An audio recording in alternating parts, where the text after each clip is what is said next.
மௌனம் பேசியது மணிமேலை கேரக்டர்லாம் நீங்க பார்த்தீங்க அப்டின்னா, என்ட்ட அப்ரோச் பண்ணும்போது ஹீரோவோட அப்பாவுக்கு நீங்க கீப்பு. ம், ம். ஸோ எப்டி வந்துச்சு நான் சொன்னேன். கீப்பு கேரக்டரே கொஞ்சம் ஒரு விஷயம். ஹீரோவோட அப்பாவுக்கு.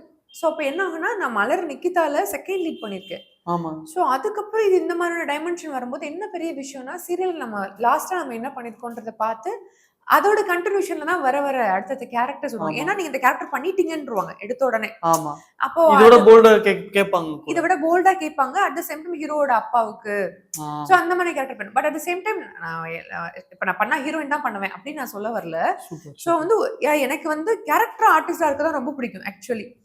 சோ ஏன்னு கேட்டீங்கன்னா, நல்ல பிளாட்ஃபார்ம் கிடைக்கும் ஆக்ஷன் பண்றதுக்கு. ம். சோ நான் ஏன் இந்த கேரக்டர வந்து நான் செலக்ட் பண்ணேன் அப்படின்னு நெறைய பேர் கேட்டாங்க. எங்க அம்மா கூட சொன்னாங்க, "நல்லா யோசிச்சு செலக்ட் பண்ணு.